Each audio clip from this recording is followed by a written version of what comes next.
여러분, 제가 만일 정직하고 경건한 열정적인 목사가 되고, 그리고 그래서 인정받고 존경받는 목사가 되게 해달라라고 하나님께 기도한다면 어떨 것 같습니까? 그럴 수도 있지, 그런 기도도 해야지, 이런 생각이 드십니까? 우리가 이전 말씀을 되새겨 보다면 이러한 기도는 우리가 앞에서 보았던 바리새인과 서기관의 모습과 크게 다르지가 않습니다.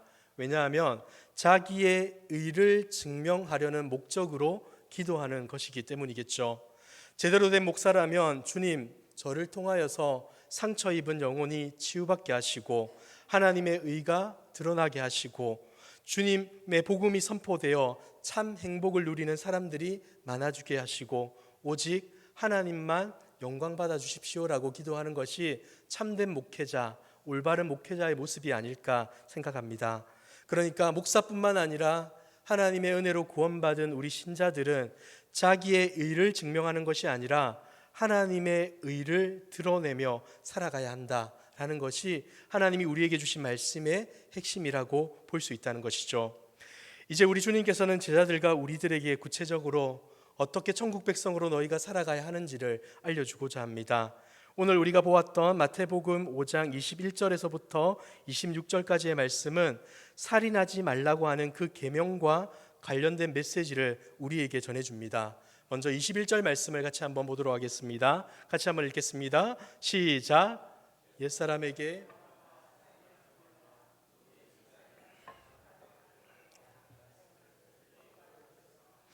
아멘. 살인하지 말라, 살인하면 심판을 받는다라는 것은 유대인들에게는 매우 익숙한 계명입니다. 그들은 이 계명을 문자적으로 잘 지켜왔고 지금까지 어떠한 사람도 살인하거나 죽인 적이 없기 때문에 스스로 의롭다라고 여기며 살아왔습니다. 그런데 주님은 이런 식으로 계명을 지키는 것에 문제가 있다라는 것을 지적합니다. 율법에서는 살인을 금하실 때 하나님의 원래 의도는 단순히 사람을 죽이지 말라는 것이 아니라 다른 사람을 귀하게 여겨라, 다른 사람의 권리를 존중하고 하나님의 형상대로 창조된 사람의 인격을 함부로 대하지 말라라는 뜻이 담겨 있음을 알려주고자 합니다. 자, 그런데 유대인들은 어떻게 한 겁니까?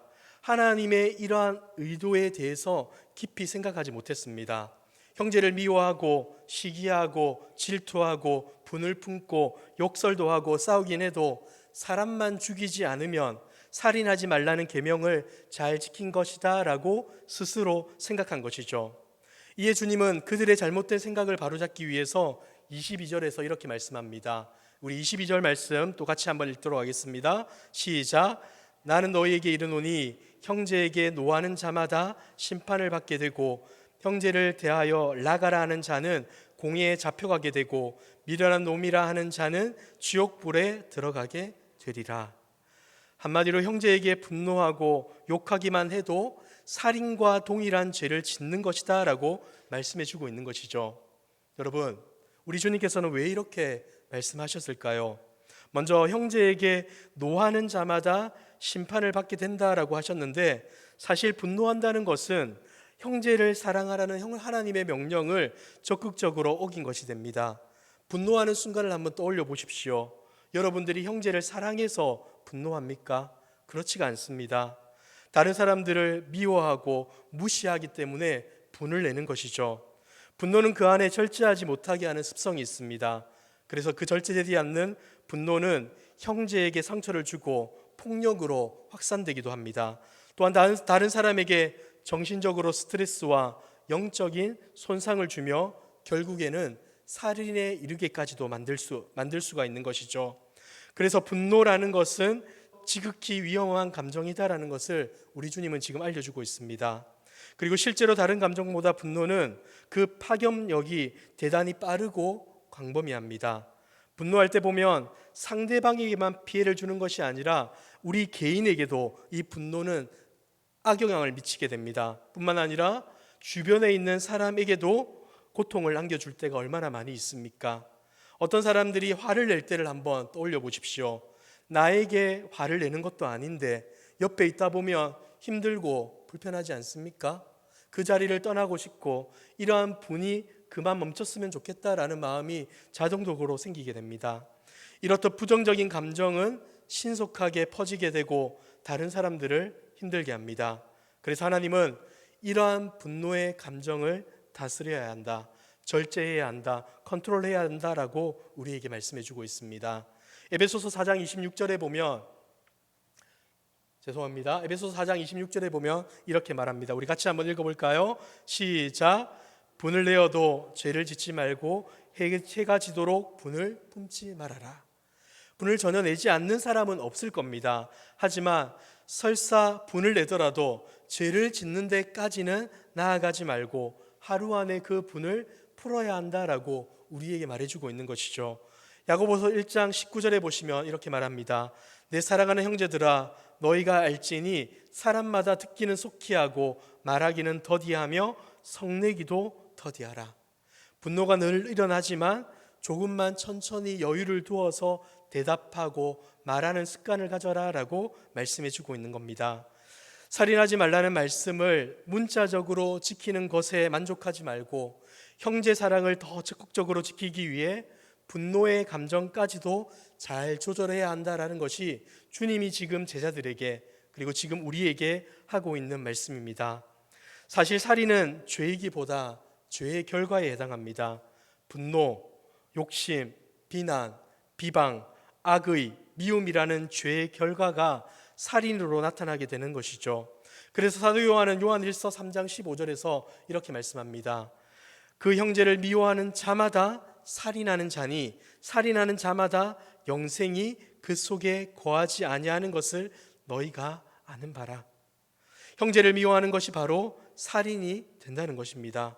그렇습니다. 예수님은 지금 살인하지 말라는 명령보다 살인을 부를 수 있는 죄의 동기를 같은 죄로 취급하시면서 진정한 이웃을 사랑하는 마음이 있다면 이런 분노까지도 조절하며 살인하려는 동기까지 생기지 않도록 해야 한다라고 우리에게 말씀해 주고 있는 것이죠. 이런 노력을 하는 자야말로 하나님께서 구원하신 자, 이웃을 사랑하는 천국 백성의 모습이다라고 말씀해 주고 있는 것입니다. 여러분, 그리고 22절에 분노하기만 해도 하나님의 심판을 받게 될 것이라는 말씀과 함께 형제들에게 라가라고 하는 자는 공회에 잡혀가게 되고 미련한 놈이라고 욕하는 자는 지옥불에 들어갈 것이라고 말씀을 하십니다. 여기서 라가라는 것은 욕설입니다. 바보, 천치, 어리석은 자, 멍청한 놈이라고 말하는 것과 동일합니다. 그리고 미련한 놈이라는 것은 라가와 거의 의미가 비슷한 것으로 추악한 녀석이라는 의미를 갖습니다. 자, 그런데 여러분, 여기서 욕을 하는 형제가 누구입니까? 엄연히 말하자면 하나님의 형상으로 지음받은 우리의 형제들이지 않습니까? 이들에게 바보야, 돌대가리야, 추악한 녀석아 하고 욕하는 것은 상대방의 인격에 심한 상처를 안기는 욕이자 일종의 인격 살인이다라고 말씀해 주고 있는 겁니다. 육신의 살인이 생명을 주신 하나님을 모독하는 행위라면 하나님의 형상으로 지음받은 형제를 무시하고 모독하는 것은 하나님의 인격을 모독하는 행위가 되는 것입니다. 결국 하나님을 욕하는 것과 동일하다 볼 수 있다는 것이죠. 이런 차원에서 예수님은 살인 이전에 형제에게 분노하고 욕하는 것 자체가 악이며 살인 행위나 다름이 없다라고 말씀해주고 있는 것입니다. 사랑하는 성도 여러분, 그렇기 때문에 우리는 반드시 명심해야 합니다. 누군가를 미워하고 욕하며 분노할 때 자신도 모르는 사이에 어떤 마음이 듭니까? 저 사람 없었으면 좋겠다. 저 사람만 없으면 우리 교회가 좋을 텐데, 저 사람만 없으면 우리 공동체가 더 행복할 텐데. 여러분, 이것은 옳은 마음이 아닙니다. 잘못된 마음이고 그 사람을 죽이는 생각입니다. 칼은 몸에 상처를 주지만 말은 마음에 상처를 줍니다. 몸에 준 상처는 시간이 지나면 낫기 마련입니다. 하지만 마음에 준 상처는 어떻습니까? 시간이 지나도 그 상처가 아물지 않을 때가 얼마나 많은지 모릅니다. 예수님은 지금 더 나은 의를 가진 우리에게 사람을 죽이지 않는 수준에서 계명을 지킬 것이 아니라 계명을 주신 하나님의 의도를 파악하여서 형제를 귀하게 여기고 형제를 존중하라는 말씀을 하고 계신 겁니다. 이런 차원에서 우리는 형제를 향하여 적극적으로 아름다운 마음, 사랑의 마음을 품어야 합니다. 감정까지도 조절해야 하고 우리의 입술에서는 옳은 말, 덕이 되는 말, 살리는 말, 사랑하는 말을 담아낼 수 있어야 하는 것이죠. 사랑하는 성도 여러분, 어떠한 마음을 가지고 살아가고 있습니까? 어떠한 말을 가지고 옆에 있는 사람을 대하고 있습니까? 우리 가운데 주님의 마음이 담겨 있기를 소망합니다. 그리하여 우리의 입술에서도 그저 우리의 감정에 따라 내뱉는 말이 아니라 하나님이 우리에게 주신 사랑의 말, 덕이 되는 말, 옳은 말, 살리는 말을 내뱉음으로 우리의 말을 통하여서, 우리의 마음을 통하여서 다른 사람들을 살려내고 다른 사람들을 세워주고 다른 사람들에게 용기를 줄 수 있는 그 아름다운 모습을 보여줄 수 있는 저와 여러분들의 모습이 되길 주님의 이름으로 축복합니다. 자, 두 번째로 예수님은 더 나아가서 화평을 도모하는 일에 최우선을 두라고 말씀을 하고 있습니다. 화평을 도모하라는 것은 사랑의 관계를 유지하라는 말씀인데, 이를 설명하기 위해 한 가지 예를 드십니다. 우리 23절과 24절을 보시면 이러한 말씀이 있습니다. 같이 한번 읽어보도록 하겠습니다. 시작. 그러므로 예물을 제단에 드리려다가 거기서 내 형제에게 원망 들을 만한 일이 있는 것이 생각나거든 예물을 제단 앞에 두고 먼저 가서 형제와 화목하고 그 후에 와서 예물을 드리라. 무슨 말입니까? 제사를 잘 드리는 것보다 형제와 화목하는 것이 더 중요하다라고 말씀합니다. 예수님은 예배하기 위해 제물을 준비하는 것보다 예배를 드리는 자가 정결한 마음을 준비하는 것이 더 중요하다라고 말씀해 주고 있는 것이죠. 그래서 만일 제물을 드리러 가다가 나를 원망하는 사람이 있다라고 생각이 되면 즉시 그 제물을 드리는 것을 중단하고 먼저 가서 형제와 화목하라고 하시는 겁니다. 제물보다 중요한 것이 형제와 화목한 것이고 좋은 예배보다 중요한 것이 좋은 예배자가 되는 것이다 라고 말씀해 주고 있는 것이죠. 아무리 멋있는 제물, 경건한 예배를 드린다 하더라도 원한을 사고 있는 사람은 결코 좋은 예배를 드릴 수 없다라고 우리에게 알려주고 있는 것입니다. 그런데 여러분, 여기서 우리가 하나 주목해야 될 부분은, 예수님께서 지금 주목하고 있는 부분은 예배자의 분노가 아니라 예배자에 대한 다른 사람이 느끼는 분노에 주목하고 있다는 사실입니다. 하나님을 예배하는 자는 다른 형제를 화나게 하거나 원망할 일을 만들어 놓고 아무렇지도 않은 듯 하나님을 예배해서는 안 된다는 말이죠. 여러분 한번 생각해 보십시오. 집에서 부부가 심하게 다투었다가 생각합시다. 이런저런 안 좋은 말까지 내뱉었는데 나는 그 감정이 다 해소되어서 그냥 마음 편하게 예배의 자리에 나와서 예배를 드리고 있습니다. 그런데 불편한 마음을 가진 상대방은 그 마음을 해결하지 못하고 같이 예배의 자리에 나왔는데 앞에서 경건하게 예배 드리는 척, 하나님을 찬양하는 척 하고 있는 그 남편이나 아내를 보게 되면 어떤 마음이 들겠습니까? 저 사람이 예배 드리는 거 맞나? 하나님이 기뻐하실까? 이런 생각이 들지 않겠습니까? 그런 마음 때문에 왜 하나님은 저 사람이 저렇게 예배 드리는 것을 놔두실까 하는 마음 때문에 온전하게 예배 드리지 못하게 될 것입니다. 우리에게 중요한 것은 우리 때문에 예배를 드리지 못하는 사람이 생기지 않도록 해야 한다라는 것을 주님이 알려주고 있는 것이죠. 내가 좋은 예배자 되는 것, 내가 하나님 앞에 경건하게 예배하는 것 반드시 필요합니다. 하지만 그것보다 더 중요한 것은 나 때문에 누군가가 온전하게 예배를 드리지 못한다면, 마음 편하게 행복하게 예배의 자리에 나오지 못한다면 하나님은 그것을 싫어하시고 그렇게 예배드리는 상대방을 예배를 받지 않으신다라고 말씀해주고 있다는 것입니다. 사랑하는 성도 여러분, 우리에게 먼저 필요한 것은 상대방과 화해하는 것이고 상대방에게 용서를 구하는 것이고 상대방과의 관계가 회복되는 것이다 라고 우리 주님은 지금 말씀해주고 있는 것이죠. 그런데 여러분, 이러한 말씀은 결코 새로운 말씀, 주님의 때에 와서 주님만 했던 말씀은 결코 아니었습니다. 구약의 많은 선지자들도 이러한 비슷한 말씀을 하셨습니다. 사무엘상 15장 22절을 우리 같이 한번 보도록 하겠습니다. 같이 읽겠습니다. 시작. 사무엘이 이르되 여호와께서 번제와 좋아하시겠나이까? 순종이 제사보다 낫고 듣는 것이 순양의 기름보다 나으니. 아멘. 여기서 순종이 무엇입니까? 하나님의 말씀을 따르는 것. 다시 말해서 율법의 모든 것이 하나님 사랑과 이웃 사랑이라 했는데 그 말씀대로 살아가는 것이 예배보다 더 중요하다라고 말씀해 주고 있는 것이죠. 호세아 6장 6절입니다. 나는 인애를 원하고 제사를 원하지 아니하며 번제보다 하나님을 아는 것을 원하노라.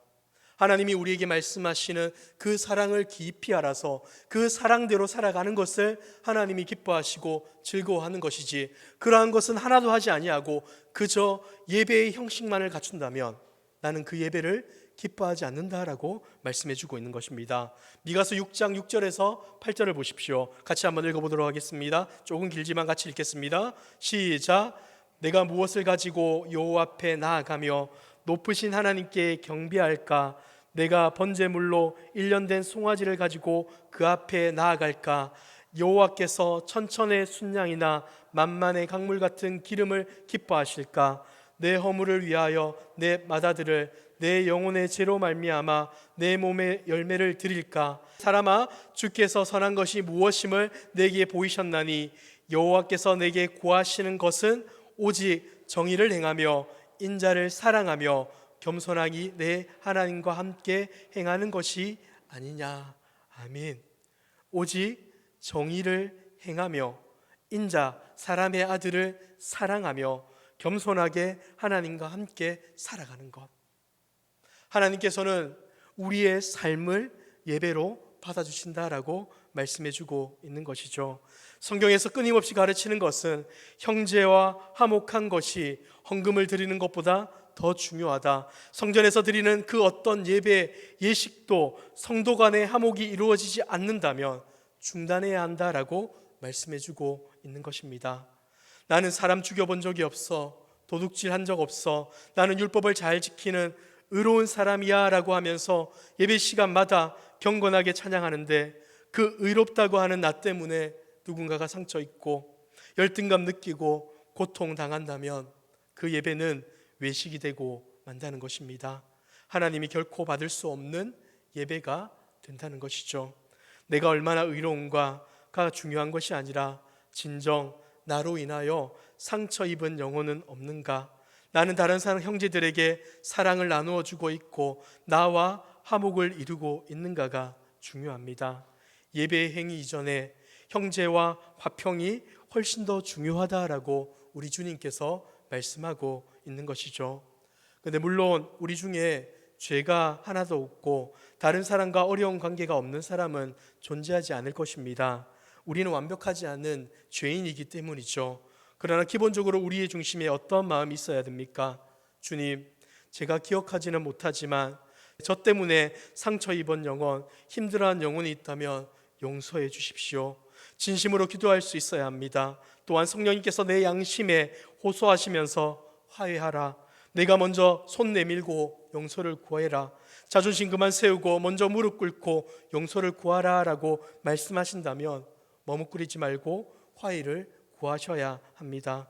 하나님 앞에 잘못을 고하고 회개하는 것도 필요하지만 관계에서 틀어진 일은 그 당사자와 관계에서 회복해야 합니다. 내가 기억하지 못하는 죄가 있을 수 있기에 늘 겸비한 마음으로 은혜를 구해야 한다는 것이죠. 문제를 해결할 수 있는 주도권이 내게 있다면 결코 주저하지 마시고 먼저 그와 화해하여 화평케 한 후에 예배를 드리시길 바랍니다. 이런 겸손한 태도가 바로 참된 예배자의 태도이요 형제를 사랑하는 참된 신자의 태도이다라고 말씀해주고 있는 것입니다. 그런데 그 무엇보다 중요한 것은 화평을 도모하는 일이고 관계를 회복하는 일입니다. 그리고 이러한 문맥에서 우리 주님께서는 한 가지 비유를 더 우리에게 전해주십니다. 25절과 26절입니다. 너는 고발하는 자와 함께 길에 있을 때 급히 사화하라. 그 고발하는 자가 너를 재판관에게 내어주고 재판관이 옥리에게 내어주어 옥에 가둘까 염려하라. 진실로 내게 이르노니 내가 한 푼이라도 남김없이 다 갚기 전에는 결코 거기서 나오지 못하리라. 당시 관습상 채무자가 빚을 갚지 못하면 마지막 한 푼까지라도 갚을 때까지 옥에 갇혔어야 한다고 합니다. 빚을 갚지 못할 경우에 노예가 되기도 하고 심지어 감옥에서 죽는 경우도 있었다고 합니다. 예수님께서는 이런 상황을 예로 들며 지금 말씀하고 있는 겁니다. 만일 시비가 있어 법정에 갈 때 법정 앞 밖에서 문제를 청산해야지 그 순간을 놓쳐버리면 더 이상 화해의 기회가 오지 않는다라는 것을 너희가 잘 알고 있지 않느냐라고 하면서 길에 있을 때, 그러니까 법정에 가기 전에 이것이 마지막 기회라고 생각하고 급히 사화해야 한다라고 권면하고 있는 것이죠. 화목을 도모하는 일, 용서를 구하는 일은 시기를 놓치게 되면 아무것도 되지 않는다라는 것을 알려주고 있는 겁니다. 아무리 바빠도 아무리 급해도 마지막 심판이 이르기 전에 형제와 화목하고 맺힌 관계를 풀라는 것이 우리 주님의 요청이다 볼 수 있는 것이죠. 형제를 바보라고 미련한 놈이라고 욕하고 비난하는 것은 우리가 감히 다른 사람을 판단하고 비난할 자격이 있다고 생각하기 때문에 그러는 것입니다. 그렇게 욕하는 순간만큼은 내가 저 사람보다 낫다, 내가 저 사람보다 의롭다, 내가 저 사람보다 거룩하다라는 교만한 생각이 자리 잡고 있기 때문에 그들을 미워하고 그들을 정죄하고 그들을 욕하는 것 아니겠습니까? 그러나 여러분, 우리 모두에게는 그러한 자격이 없음을 아셔야 합니다. 바리새인들은 자기의 의를 주장했기에 자기의 기준으로 다른 사람을 판단하고 비난하고 정죄했습니다. 하지만 그들보다 더 나은 의, 하나님의 의를 받은 우리는 어떻게 해야 하겠습니까? 하나님이 주신 의는 내가 무언가를 해서 얻게 된 의가 아니라 우리 예수 그리스도를 통하여서 얻게 된 의인데, 그 의를 받은 자답게 살아가려면 우리는 도대체 어떻게 살아야 하는 겁니까? 이것은 간단합니다. 하나님의 은혜에 감사하고 하나님의 은혜만 자랑하는 것 아니겠습니까? 남을 욕할 이유도 그럴 자격도 우리에게는 없습니다. 형제 중 누군가와 원수를 맺고 누구를 비난하고 관계를 틀어놓고 나는 교만하게 서 있을 자격 우리에게는 없는 것입니다. 우리는 그러한 자격이 있는 자들이 아니라 온전히 다른 사람을 사랑하고 섬기고 혹 우리 가운데 연약함이 있다면 그들에게 용서를 구하고 화해를 청하는 것, 이것이 바로 더 큰 의를 가진 신자의 참된 모습이라 할 수 있다는 것이죠. 사랑하는 성도 여러분, 바라기는 바리새인과 서기관들처럼 하지 말라는 것 안 했다는 것 정도로 스스로를 자랑하는 자가 되지 마시고 주님이 하라고 하시는 일을 더 하기 위해 우리의 마음을 온전히 쏟아내었으면 좋겠습니다. 이웃을 사랑하기 위해 몸부림 쳐셨으면 좋겠습니다. 그래서 우리의 생각의 동기까지 아예 살인을 부릴 수 있는 미워하는 마음도 분노와 악의가 있는 욕설 자체가 사라지는 그 은혜가 우리 가운데 있기를 소망합니다. 주여 사랑을 부어주십시오.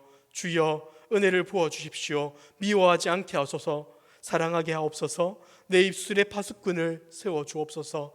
아름다운 말만 하게 하시고 부적절한 말, 상처 주는 말 내 마음에서 내 입술에서 완전히 사라지게 해 주십시오. 이것이 우리 모두의 기도의 제목이 되기를 소망합니다. 그리고 그 어떤 것보다 형제와 화목하는 일에 최우선을 두시길 바랍니다. 예배보다, 교육보다, 전도보다, 선교보다, 기도하는 것보다 먼저 해야 되는 것은 형제와 화목하는 것입니다. 다른 사람을 불편하게 해놓고 그들의 마음을 상하게 해놓고 나는 아무렇지도 않은 듯 예배하고 기도하고 선한 일들을 하면 그 사람이 우리를 볼 때 어떤 마음을 품겠습니까? 그들의 영혼은 상하게 되는 것입니다. 다른 것은 미루어도 형제와 화목하는 일은 결코 미루지 않는 저와 여러분들의 모습이 되기를 소망합니다. 마지막으로 우리는 감히 분노할 자격이 없는 자들임을 기억합시다. 누구를 비난하고 욕할 만한 자격이 없는 죄인이 바로 저와 여러분입니다. 값없이 하나님의 은혜를 받은 자들로서 하나님의 사랑을 보여주는 것 외에는 우리가 할 수 있는 것이 아무것도 없습니다. 어떻게 하면 더 사랑할까? 어떻게 하면 더 섬길 수 있을까라고 애쓰고 고민하는 우리 모두의 모습이 되기를 소망합니다. 서로가 하나님의 형상으로 지음받은 존귀한 자들임을 기억하여 서로 귀하게 여기고 존중히 여기고 사랑하는 데 힘쓸 수 있는 저와 여러분들의 모습이 되시길 주님의 이름으로 축복합니다.